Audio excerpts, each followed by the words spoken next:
All right, guys, today we're looking at a Pro-Lam Plus 330. This machine needs a new main board in it. And so right here I have a brand new main board that we're going to install in this machine today. I'm going to show you how to do that. It's pretty simple. You're going to need to solder a little bit. So you're going to need a soldering gun and a screwdriver, but it's pretty much straightforward. This machine is not putting out any heat. And we've already checked the fuse and the protector in this machine. So the only thing left really is the main board. So let's jump into it.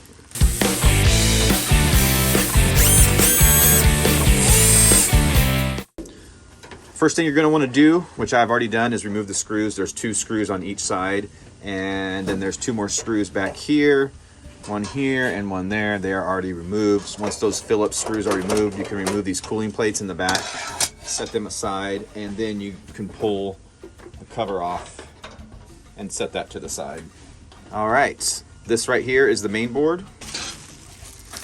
This is the new one that we'll be putting in. The best place to order these main boards is from Oregon Lamination in Portland, Oregon. This is our new board. Let's take a double take and make sure it kind of looks similar, which it does. And yeah, we'll jump into it. All right, the first thing I like to do is remove these screws. So you'll have 5 Phillips screws securing this board down. There'll be 2 on this side, there'll be 1 in the middle here, and we have 2 more on this side here that we will remove. All right, now what we're going to do is we're just going to go around and unplug these plugs here. They all just pretty much pull out. It's pretty straightforward where they're going to go back into the new board, so it's not like you can plug them in the wrong area. These 2 heater leads right here, you can. So if you just spread them out like that, maybe tuck one under here like this to remind you that that's the one that goes furthest towards the back, and then we'll just keep this one over here on this side. These can't really get mixed up here. We got this one here. Again, these all just kind of pull out pretty easily. That one and that one. Now these 3 in a row here, they're cut to length, so again, it's not like you can get these ones mixed up here. So we got those out, and now the board should pretty much come loose except for these 4 wires over here that are soldered in. So let's take a look at those. All right, so now what I'm going to do is take this little guy off so we can maneuver the board around a little bit better. Set that screw to the side, and now we can kind of lift this board up and we can collect our screws that we got loose here and just kind of maybe push them up from the bottom, and that way we can grab them out here. Again, just set those to the side for now. And if you guys look under the board, you will see 5 little plastic nylon nipple things. And those are standoffs that are used to keep the board off the chassis here. So make sure and grab those. Here's one of them right here. And again, we'll set those to the side. There should be 5 of them down in here. You can see them right here. All right, guys, now that we have this loose, the only thing holding this here is these 4 wires here, and you need to take note of which wires go where. You can either take a quick photograph so you don't forget, or you can actually label the wires, whatever is easiest for you. Basically what we need to do is flip this board over, and we're going to take our soldering iron and heat these 4 connections up right here, and be able to remove those wires and get the new board going back in. So a little trick I like to do is try to get a flathead screwdriver or some kind of something, a little poker or something underneath here, and you just put a little bit of pressure on there while you heat it up, and that will help pull the wire out once the solder is heated.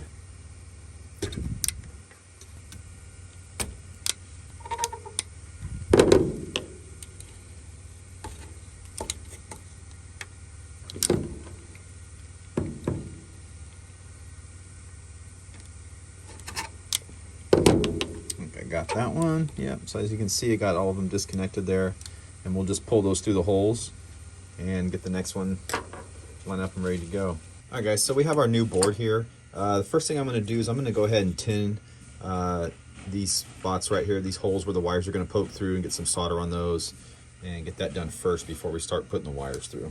Really nice and hot, and you're just going to put a little dab of solder on each one here. just like that. All right, now we have our board and we have our little holes right here tinned. And one thing we're gonna do, now we have them tinned. Now let's get them in and we get our wires soldered up here. So the first one should be coming up here to H2. I'm just gonna feed in here like this. And we're gonna kind of pull through, and you kind of just wanna go back. Let's see if I can get it up here. Just wanna go back down in there with it, like that. You're just gonna hold pressure there with your finger. All right, so I have some pressure on this one. Got it to the hole. We're just gonna heat this up and it should poke right through. Just like that, felt it pop through.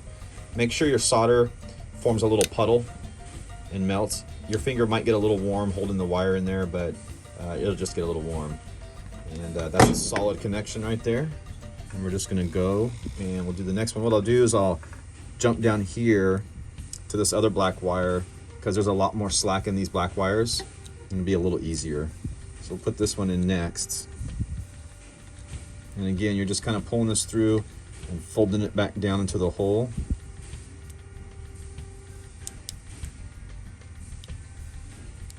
Making sure all the wires get in there, and then you just want to put a little pressure on it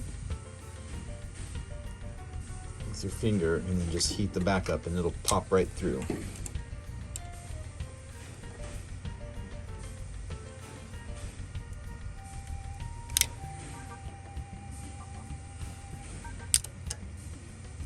There we go. You'll feel it push right through once it goes through.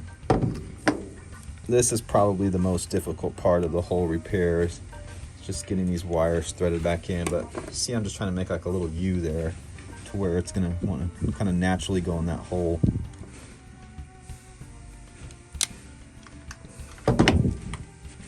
It's being a little stubborn. Just like that. When you're done, just kind of double check your solder connections. You can push on these wires a little bit and make sure they're connected good. And now we'll get this thing mounted up.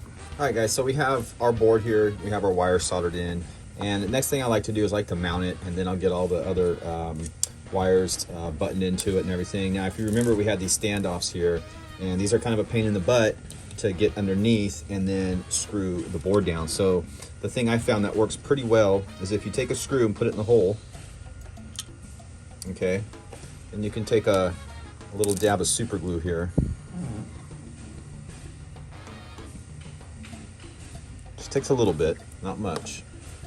And basically what we're going to do is just super glue these little tabs to the bottom. And you put the screw in there to get the hole aligned properly. All right, folks, now that we have our little standoffs super glued to the bottom of the board, we can kind of just leave those screws in there. We're just going to gently, you know, just kind of be gentle with it. You don't want to knock those things off that you just glued on there. And we're just going to kind of flip it over and get it into position, making sure that our wires here are not going to be pinned underneath in any way. And we're just going to kind of gently set that down and get it lined up and get it screwed back into place. And when you guys are screwing this back into place, get all 5 started first before you start tightening any one of them down. And if you guys have any questions or comments, feel free to post those down below in the comment section. I will get back to you guys as soon as possible. I am the laminator tech here for Oregon Laminations, and can answer any and all of your questions you have about lamination. Okay, now we have these plugs here, and if you remember, we just took this one and kind of stuck it under here. That's the far one, so this must mean this one goes here. This one has to go here because it won't fit on the other side. This one has to go here because, again, it won't fit on this one. And then we kept this one over here. Put that one in there. Then we have these 3 that come over here that are cut to length. We got one here, here, and here. All right, there you go. That is a board replacement. For this 330, all we have to do is put our little wire clamp on here and button it back up and take it for a test drive. And that's how you guys change a board in an Achilles 330 Pro-Lam Plus.